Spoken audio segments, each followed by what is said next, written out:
Friends, तर आज मी जी recipe करणार आहे ती खूप इझी आणि क्विक बनणारी रेसिपी आहे. तर त्यासाठी आपल्याला फक्त चिरलेला कांदा, टोमॅटो, लाल तिखट आणि मीठ एवढंच साहित्य लागणार आहे. ही माझ्या आईची रेसिपी आहे. जेव्हा मला खूप भूक लागायची तेव्हा ती पटकन काहीतरी करायचं म्हणून ती पटकन हे पावाचं सँडविच मला बनवून द्यायचं. आणि हे मला इतकं आवडायचं की मी नाश्त्याला किंवा इथे आता मी लग्नानंतरसुद्धा कधी कधी माझ्यासाठी बनवत असते.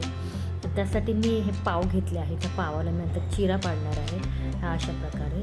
आणि ह्याला तुमच्याकडे जर बटर असेल किंवा तूप असेल ते लावा. आणि त्यामध्ये जे स्टफिंग केलं आहे आपण ते त्याच्यामध्ये भरायचं आहे. आणि तव्यावरती लगेच तेल किंवा बटर लावून त्याच्यावरती हे म्हणजे भाजून घ्यायचं आहे. माझा ऑल टाईम फेवरेट फूड किंवा स्नॅक म्हणू शकता तसा आहे हा.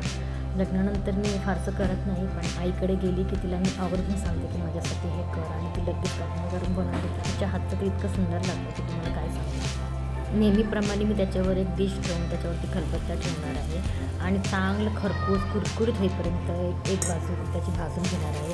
ती झाली की दुसरी बाजू पण तशीच भाजून घेणार आहे.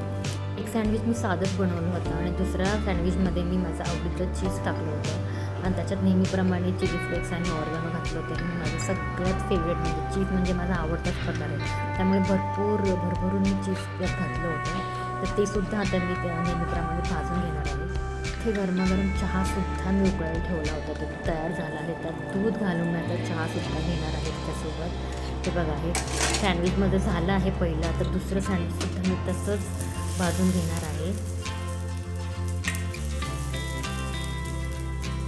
ते चहासुद्धा रेडी झाला आहे. तर आता तो कपात मी गाळून घेते आणि मस्तपैकी गरमागरम सँडविच आणि चहाचा मी आस्वाद घेणार आहे.